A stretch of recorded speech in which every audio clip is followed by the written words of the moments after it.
I came to learn as much as to inform, I tell you. The blood-borne viral hepatitis action plan is a very new one. Just to say a bit about Wales, commissioning is a dirty word.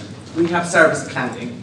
We have seven health boards who are accountable for the population and the health of the population. So the chief exec has an overarching board that encompasses primary care, the hospital services, and then they commission specialist services.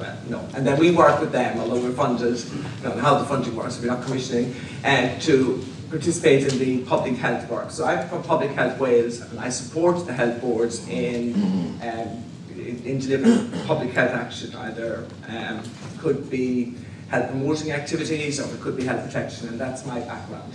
So we don't have commissioning in Wales, and in some ways that probably makes life a little easier. Blood-borne viruses is a minister, it's one of her, she's a champion of this, our Minister for Health, but we are facing elections in May, so it'd be interesting to see if, there will be changes after that. As I said, the Minister announced a recurrent funding for 5 years to take forward the Hepatitis Action Plan in Wales. Now, as Charles Score, if he's here, will tell you, this was a long time coming. In the boom days, Public Health Wales, and my team especially, were funded quite adequately, I think, by Welsh Central Government to the tune of probably $500,000 to find the evidence base that we need an action plan for Wales and to come up with some steps that might make a difference. So it was about 5 years actually in this gestation, and it sat in the Welsh Central Government for about 18 months before funding was finally agreed. And that's good. There's very little investment for new projects currently in climate in Wales. We don't know whether our health budget will be ring-fenced. That's something that only time will tell. So we're lucky to get it. It does have drawbacks because health boards have to make significant savings this year, and a lot of them do that by having the staff recruitment, time frames where they can't recruit whatever. And actually, given that we're investing money in new staff, it's causing a slight problem for us. Not surprisingly, in the action plan, we have been very clear about whose role is what and who must take what forward. So from Welsh Central Government, whose role now is to promote it and to actually, monitor the effectiveness of it. The health service planners, because we don't have commissioners. We've got the health boards, and they provide needle exchange services and health promotion. They also provide primary care. They provide our treatment and care services. Our local authorities too have a role, because a lot of our vulnerable individuals actually come through social care, and they're in our education systems. They're homeless on the streets. So local authorities have a role to play in partnership with our health boards. Like Manchester, all our local authorities are coterminous, although grouped together, with our health board areas, and that does help certainly with delivery of services. And then there's National Offender Management Services and various patient groups and Public Health Wales. Now, Public Health Wales' role in this is Public Health Wales has a health protection division, and in that we have the health protection team, and I head that service. We have the surveillance centre in CDSC in Cardiff, and we also have 5 out of the 7 laboratories that are in these health boards. So one of the roles Public Health has is to deliver the dry blood spot testing in all our substance misuse services. So we've been centrally funded to develop the test in Cardiff, supported by the HPA in Colindale, and we're funded for about 3,000 to 4,000 tests annually. And when the budget was set, it was a time that the test was very expensive, so I'm well aware there's an adequate resource to deliver the test, to provide the test free to the health boards, essentially funded for us. That's one of the things we do. We've also been funded to develop hepatitis C database in Wales, because like Manchester, the laboratory data, it's very difficult to interpret, and it's very difficult to look at time trends. It's very difficult to know exactly how many new individuals were tested this year and how many new individuals have the virus currently. So we've been funded to do that. We're lucky in Wales that all our laboratory tests are fed into data store. So all the 7 health boards, their laboratories feed into one central database. So as long as we can agree the standard operating procedures, and we can agree what individuals call a test results, we should be able to improve on the quality of the data.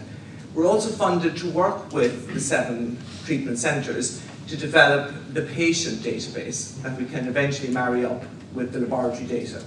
Because like everybody else, at the moment it's paper-based for the most part. Some of the services do have their own element of I don't know, an access database or whatever, but it's not, you know, we can't compare like with like. The structures, the Welsh Assembly Government have a bloodborne virus programme board, and below that there are 3 subgroups, the chairs of which sit on the Welsh Assembly Government board along with other interested partners. So there's the prevention education subgroup, diagnosis surveillance subgroup, and treatment and care pathways. And basically their role is to support the delivery of the various elements to ensure that, you know, that it's action taken is reasonable, that it's evidence-based, and that it's the cheapest and most effective. So for example, on the diagnosis and surveillance subgroup, we have got individuals from Health Protection Scotland and from the HPA working with us, because we want to be able to share like data with like data, and we don't want, if they've got a system already in place, we're very happy. We're not proud in Wales, we beg, borrow, steal, and so we, you know, it does work, that's how it works. And the Health Protection Division, my division actually, we service those 3 groups. On the prevention and education awareness raising, I'm just going to talk about some of the things I think will be very useful to us. We now have funding for a harm reduction database across Wales.